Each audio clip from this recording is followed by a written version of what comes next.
प्यारी बच्ची को दिखाते हुए जिसकी उम्र कोई 10 या 12 साल थी। उसके सर पर सींग थे और साथ उसके पर भी थे। उसका नाम होता है मेलिफिसेंट और वो एक प्यारी सी परी होती है जो कि एक जादुई जंगल में रह रही होती है। उसने आज तक पाया की दुनिया देखी नहीं होती। उसके लिए सारा कुछ उसका यही प्यारा जंगल होता है। इवन आप ये भी सोच सकते हैं कि उसने आज तक इंसानों को नहीं देखा और फिर भी वो अपने जंगल में खुश है। उस जंगल में इंसानों के अलावा बाकी सारे क्रिएचर्स थे, अजीब अजीब जानवर भी थे। एक दिन मेलिफिसेंट जंगल में कहीं जा रही होती है तो उसे एक छोटा सा लड़का दिखाई देता है जो कि उसे की एज का था। वो उसे कहती है कि तुम कौन हो, यहाँ पर क्या कर रहे हो। वो छोटा बच्चा मेलिफिसेंट को बताता है कि मैं पास के ही किंगडम में रहता हूँ और मुझे यहाँ पर एक हीरा नजर आया था जिसे मैंने उठा लिया। तो मेलिफिसेंट उसे वो हीरा वापस लेती है और उससे कहती है कि आओ मैं तुम्हें तुम्हारे किंगडम तक छोड़ाती हूँ। तो वो लड़का कहता है कि ठीक है, मैं चला तो चाहता हूँ लेकिन क्या तुम मुझसे दोस्ती करोगी, और अगर कभी मैं तुम्हारे इस जंगल में आया तो क्या हम खेल सकते हैं। तो मेलिफिसेंट कहती है कि जादुई जंगल है और तुम्हारा यहाँ पे आना ठीक तो नहीं है लेकिन देखेंगे। इसी के साथ वो दोनों हैंडशेक करते हैं तो मेलिफिसेंट को कोई करंट लगता है। इनफैक्ट उसे इस लड़की की पहनी गई लोहे के रिंग से करंट लगा था। वो बताती है कि लोहा बिल्लियों को चिल्ला देता है तो आइंदा इसे पहनकर मत आना। इसके बाद हम देखते हैं कि वो लड़का अपने किंगडम में वापस चला जाता है,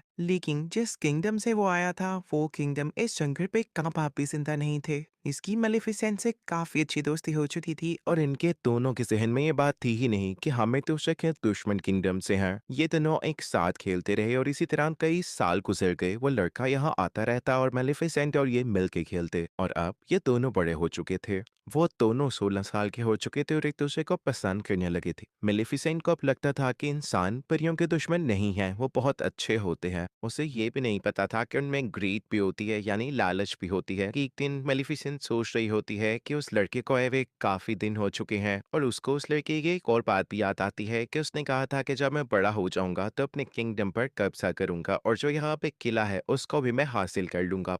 यानी मेलिफिसेंट को तो अभी भी ये समझ नहीं आ रहा होता कि वो लड़का लालची था। मेलिफिसेंट एक दिन अपने जंगल में बैठी होती है तो देखती है कि दूसरे किंगडम का राजा अपनी काफी ज्यादा आर्मी और घोड़ों के साथ उसके जंगल पर कब्जा करने आया है। मेलिफिसेंट अपने जंगल की परी होती है और वो अपने जंगल को प्रोटेक्ट करना अच्छे से जानती थी। वो उठ खड़ी होती है और अब काफी ज्यादा पावरफुल होती है। वो उस राजा से कहती है कि तुम मेरे जंगल में नहीं आ सकते। तो राजा कहता है मैंने तुमसे तो नहीं पूछा। और इसी के साथ वो अपने लोगों को ऑर्डर देता है कि मुझे इसकी डेड बॉडी चाहिए। अब राजा की आर्मी जंगल की तरफ जाने लगती है, लेकिन जंगल में से भी अजीब और गरीब क्रिएचर्स घोड़े पर बैठे हुए इन पर अटैक करते हैं और अब राजा और उसकी आर्मी पूरी तरह से जख्मी हो चुकी थी। सारे के सारे इंसान वहां से डर के भाग जाते हैं कि ये जंगल तो जादुई है और हमारे पास की बात नहीं है इनसे लड़ना। अब राजा अपने किंगडम में वापस चला जाता आता है वो काफी